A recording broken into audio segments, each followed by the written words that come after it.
I'd like to first of all talk about the causes of the present crisis, and I'd like to speculate on where this is all headed.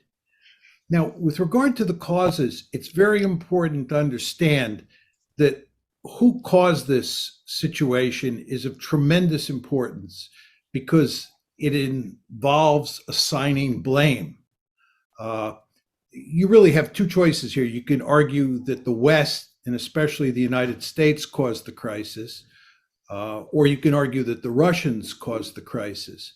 But that means that whoever you argue caused the crisis is responsible for this disaster. And it is important to understand that this is a disaster. Uh, Ukraine has lost Crimea. It's, in my opinion, going to lose the Donbass.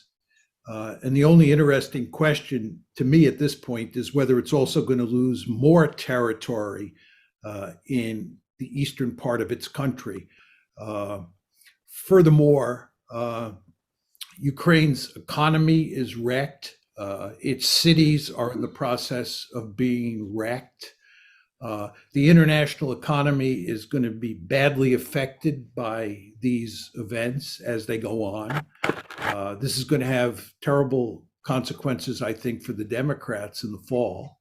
Furthermore, it makes it difficult for the United States to pivot out of Europe and pivot to China, where there is a potential threat, which is China.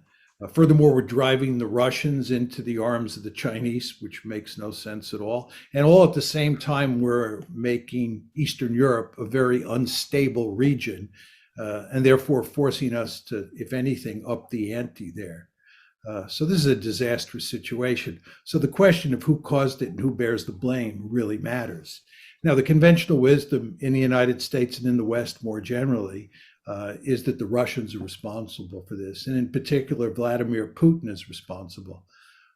As I'm sure almost all of you know, I don't buy this argument at all, and I haven't bought it for a long time. In my opinion, the West bears primary responsibility for what is happening today. And it was largely a result of a decision in April 2006 to make Ukraine and to make Georgia a part of NATO. We were going to integrate Ukraine into NATO come hell or high water. Now, the Russians said at the time that this is categorically unacceptable. The Russians made it clear that they had swallowed the first two tranches of NATO expansion, the 99 expansion and the 2004 expansion. But Georgia and Ukraine were not going to become part of NATO. They were drawing a line in the sand. They said this is an existential threat to us. And indeed, in August of that year, of course, August 2008, you had a war involving the Russians and the Georgians over the whole issue of whether or not Georgia would become part of NATO.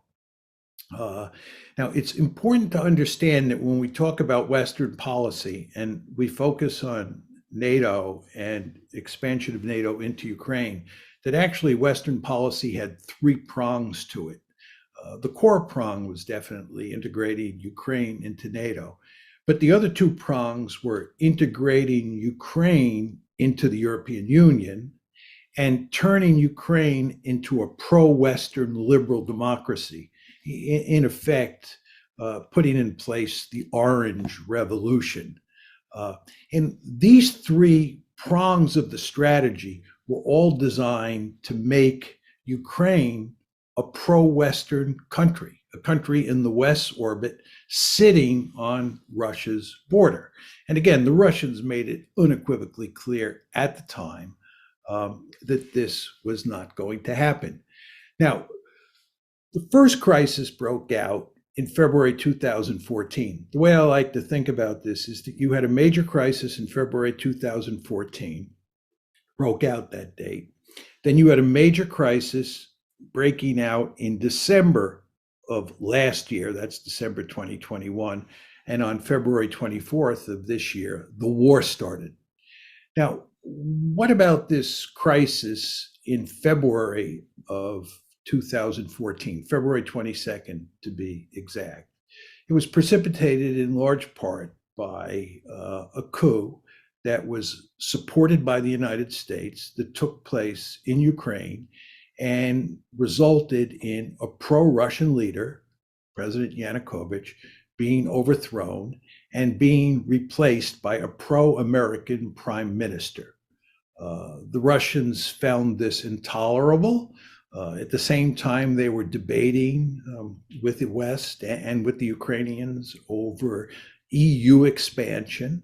And always in the background at that point in time was NATO expansion. This blew up, and it had two consequences. One is that the Russians, in effect, took Crimea away from Ukraine for themselves. They had no intention of ever letting Sevastopol become a NATO base. And the second thing that happened is that the Russians helped foster a civil war in eastern Ukraine. And of course, that civil war festered well after 2014. But the crisis really blew up in 2014. Then, starting about mid-year, and really heating up at the end of last year, I would say in December 2021, was a second major crisis. And the question is, what caused this crisis?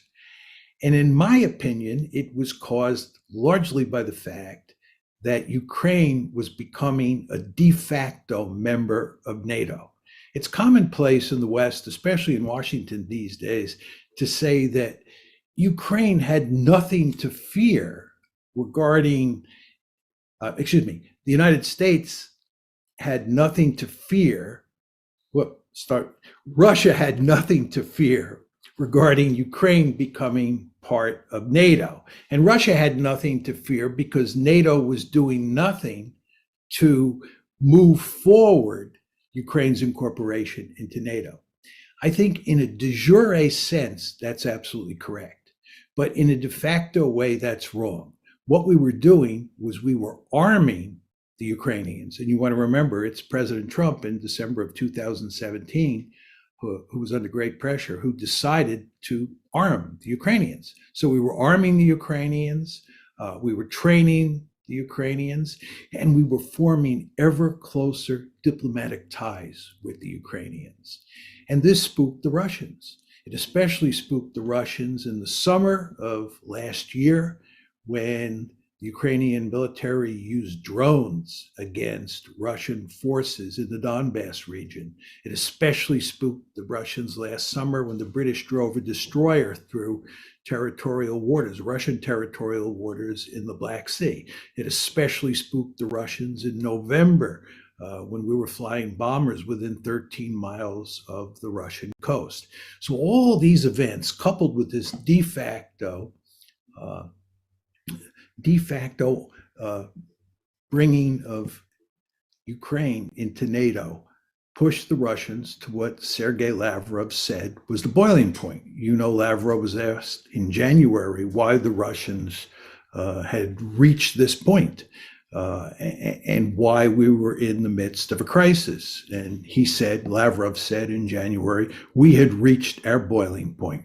First expansion of NATO, second expansion of NATO, and then all of these events associated with Ukraine. The Russians had had it.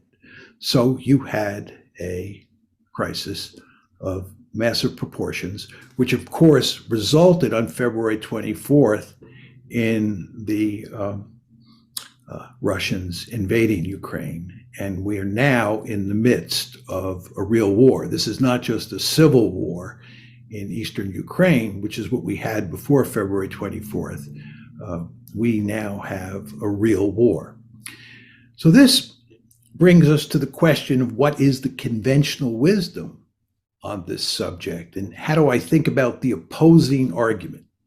The opposing argument is that this has nothing to do with NATO expansion. It's really quite remarkable. When you listen to people in the administration speak, and when you read editorials in the Washington Post, words like this are spoken. This has absolutely nothing to do with NATO expansion. I don't know how anybody can say that. The Russians have been saying since April 2008, that this is all about NATO expansion, that NATO expansion into Ukraine is an existential threat to them. But Americans simply refuse to believe that. Not all Americans, but many Americans, and certainly the policy elite in this country. And instead, what they have done is they've created a story that it is not American policy. It's not NATO expansion that's driving this train. Instead, it's Vladimir Putin. And it's the fact that Vladimir Putin is either bent on recreating the Soviet Union or he's interested in creating a greater Russia. But whichever one of those two outcomes you take, he is ultimately an expansionist. He's on the march. And thank God we expanded NATO, because if we hadn't expanded NATO, he'd probably be in Berlin by now, if not Paris. This is the basic argument. He is an aggressor. There are a number of problems with that argument. First of all, before February 22nd, 2014, nobody was arguing that he was aggressor. Nobody was arguing that NATO expansion was required for the purposes of containing Russia before February 22nd, 2014. We didn't think he was a problem. And in fact, when the crisis broke out on February 22nd, 2014, we were actually shocked. If you go back and look at the newspapers at the time, the Obama administration was caught with its pants down. Why? Because they didn't think that that the Russians were aggressive. But of course, we had to invent the story after the crisis broke out so that we weren't blamed for what happened. We had to blame the Russians. So we created this story. Second reason you want to doubt this is that Putin has never said that he is bent on recreating the Soviet Union, or he's bent on creating a greater Russia.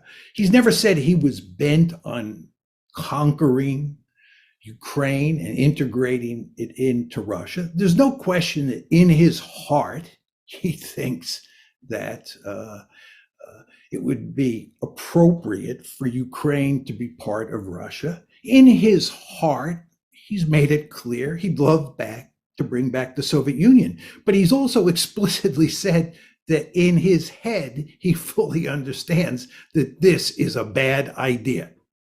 So if you look at what he said, there's no reason to think he's bent on recreating the Soviet Union or creating a greater Russia. To take this a step further, he doesn't have the capability. He doesn't have the capability for two reasons. First of all, he doesn't have a big enough military. This is a country whose gross national product is smaller than Texas's, right? This is not the former Soviet Union in its heyday. Furthermore, the Russians understand that occupying countries or occupying territory in Eastern Europe is a prescription for big trouble. Most of us on this call are old enough to remember the Cold War and all the trouble that the Soviets had. Think East Germany, 1953, Hungary, 1956, Czechoslovakia in 1968, constant trouble with the Poles. And one could argue that the Romanians and the Albanians were the biggest pain in the necks they ever faced. The Russians are surely sophisticated enough to know that not only do they not have the capability, but that occupying Ukraine, occupying the Baltic states would be like swallowing a porcupine. This would be crazy. So I think there's hardly any evidence to support that. And the final point I'd make is if you look at what the Russians are doing militarily in Ukraine at the moment, it does not look like they're bent on conquering the country and occupying it and integrating it into a greater Russia. But anyway, here we are. And I think everybody is very interested in the question of where we go from here. So let me say a few words about that. First of all, let me start with US policy. US policy is to double down. That's what we're going to do. This is what we did after 2014. Instead of reevaluating and saying maybe NATO expansion is not such a good idea, we went in the opposite direction. This is why I'm telling you that by 2021, the Russians understood that we were turning Ukraine into a de facto member of NATO. They understood that. So what we did after 2014 is double down, and what we're going to do now and what we're doing now is doubling down. And what does that mean? We're encouraging the Ukrainians to resist. We're not going to fight for them, you understand. We're going to fight to the last Ukrainian, but we're not going to do any of the fighting. They're on their own in that regard. But we're going to arm them and do what we can to train them at this late date and hope that they can hang in there and duke it out with the Russians. And nobody believes they're going to defeat the Russians, but maybe you'll get a stalemate. Now, the question you have to ask yourself, this is really the key question, is what are the Russians going to do, right? It seems to me that a lot of people in the West think that if the Ukrainians provide enough resistance, the Russians will roll over and play dead. Or maybe Vladimir Putin will throw his hands up, he'll surrender, he'll say, this was all a bad idea, I regret doing it. Or maybe there'll be a coup in Moscow, he'll be overthrown, and they'll bring in leaders who will work out a deal with us, and Ukraine will live happily ever after, we will live happily ever after, and the Russians will be chastened. I've spent my entire adult life studying great power politics. I know a lot about great power politics. This is not the way the world works, and it is certainly not the way the Russians work. You want to understand, going back to what I said about the April 2008 decision, the Russians said at the time, this is an existential threat. This is an existential threat, right? So even before the current war, Ukraine becoming part of NATO was viewed as an existential threat. Now you're talking about a situation where you defeat the Russians in Ukraine. This is a much worse outcome for the Russians than what happened in April 2008, and a much worse outcome than what happened in February 2014. And the Russians are not going to roll over and play dead. In fact, what the Russians are going to do is they're going to crush the Ukrainians. They're going to bring out the big guns. They're going to turn places like Kiev and other cities in Ukraine into rubble. They're going to do Fallujahs. They're going to do Mosuls. They're going to do Grozny's. You know what happened in World War II when the United States was faced with the possibility of having to invade the Japanese home islands in early 1945. The idea of invading the Japanese home islands after what happened at Iwo Jima and then later what happened in Okinawa really spooked us. So you know what we did? We decided to burn Japanese cities to the ground starting on March 10th, 1945. We killed more people the first night we firebombed Tokyo than we killed at either Hiroshima or Nagasaki. And we were systematically burning Japanese cities to the ground. Why? Because we did not want to invade the Japanese main islands. When a great power feels threatened, the Russians are going to pull out all stops in Ukraine to make sure that they win. And then there's the nuclear dimension to this. The Russians have already put their nuclear weapons on high alert. This is a really significant development because what they were doing was sending us a very powerful signal as to how seriously they take this crisis and what's going on.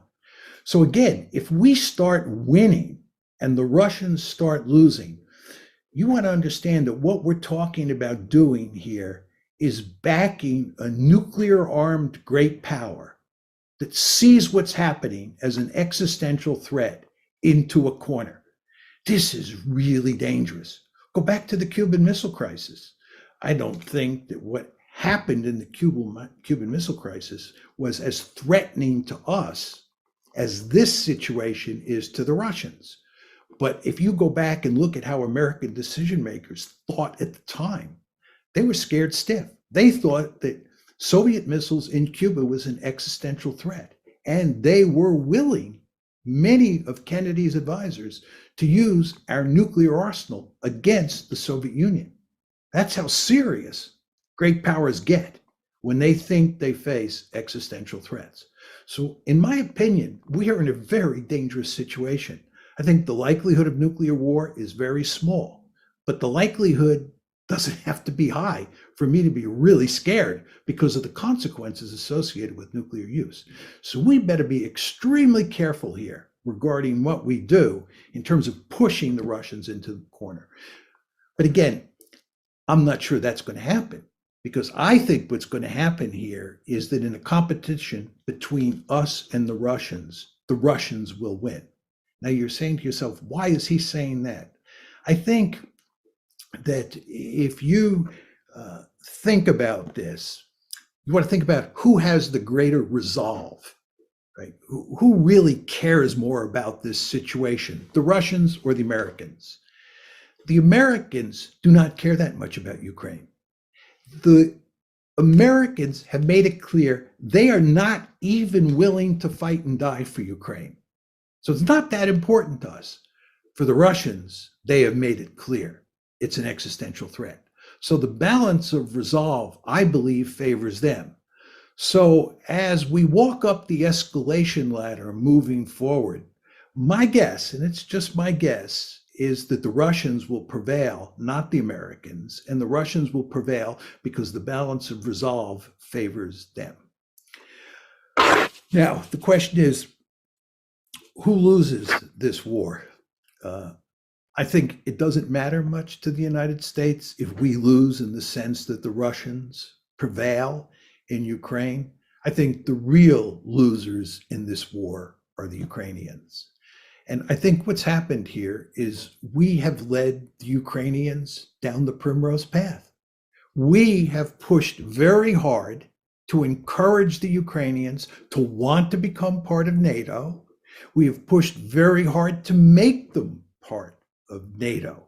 We have pushed very hard to make them a Western bulwark on Russia's borders, despite the fact the Russians made it clear that this was unacceptable to them. We, in effect, and here I'm talking about the West, we took a stick and we poked the bear in the eye.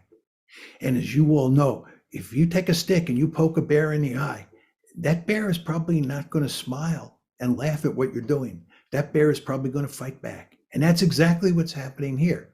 And that bear is going to tear apart Ukraine. That bear is in the process of tearing apart Ukraine. And again, we go back to where we started. Who bears responsibility for this? Do the Russians bear responsibility for this? I don't think so. There's no question the Russians are doing the dirty work. I don't want to make light of that fact. But the question is, what caused the Russians to do this? And in my opinion, the answer is very simple: the United States of America. Thank you.